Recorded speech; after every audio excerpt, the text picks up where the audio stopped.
নমস্কার, পাঁচ ফোড়নের রান্নাঘরে আজকে হচ্ছে লাল শাকের কাবাব। নিরামিষ দিনে সন্ধ্যাবেলায় একটা স্ন্যাক্স হিসেবে আপনারা করতে পারেন। আশা করছি ভালো লাগবে। যে যে উপকরণগুলি লাগছে সেগুলি হলো লাল শাক কুচনো মিহি করে, নারকেল বাটা, বেসন, অবশ্যই লাগছে লবণ আর চিনি, এদিকে লাগছে নারকেল কুচনো, কাঁচা লঙ্কা কুচনো, চিনেবাদাম কুচনো, কিশমিশ কুচনো, কাজু বাদাম কুচনো, আর ওপরে কোটিং করার জন্য সাদা তিল। প্রথমে লাল শাকটাকে নিয়ে নেব, এর মধ্যে দেব আবার পরিমাণ মতো লবণ আর সামান্য একটু চিনি, একটু মিষ্টি মিষ্টি হবে। এবার এটাকে আমি সুন্দর করে মেখে নেব, একটু নরম হবে লবণটা দিলে। এবার দেবো নারকেল কোড়া বেশ খানিকটা,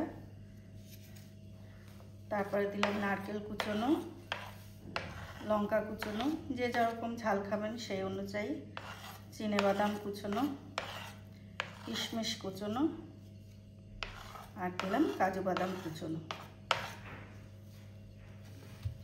এরপরে দেব খুব সামান্য বেসন, একটু বাইন্ডিংয়ের জন্য।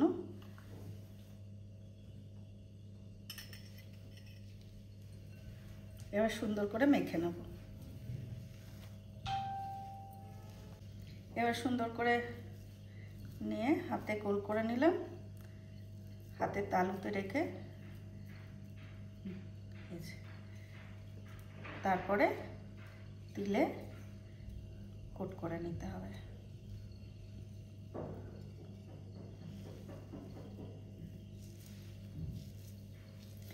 এভাবে আপনারা এরকম শেপে করতে চান করতে পারেন।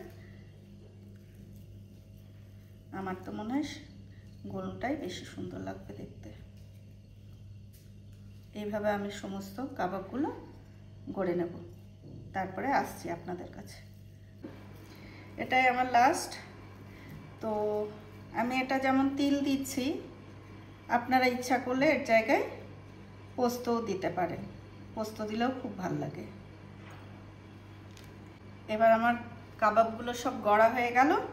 গ্যাস অন করে কড়াইয়ে দিয়েছি চাপিয়ে, তার মধ্যে দিয়েছি সামান্য পরিমাণ সাদা তেল আর দিলাম একটু বাটার। আপনারা ইচ্ছা করলে ঘিও দিতে পারেন, যার যেটা পছন্দ। এবার আস্তে করে দিয়ে দেবো।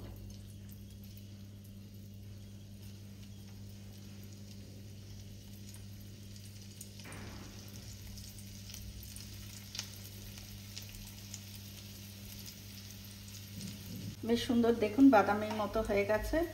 এপিট ওপিট করে আমি ভেজে নিয়েছি। এবার আমি আস্তে আস্তে করে তুলে নেব।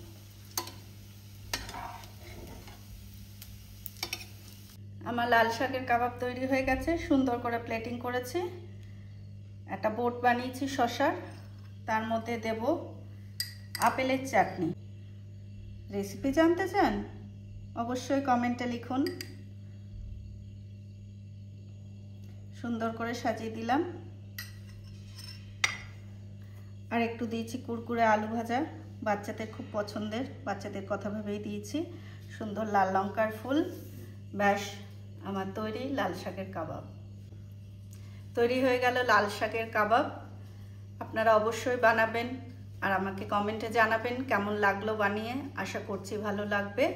ভালো থাকবেন। অবিরাম ভালোবাসা রইল আপনাদের ওপর। নমস্কার।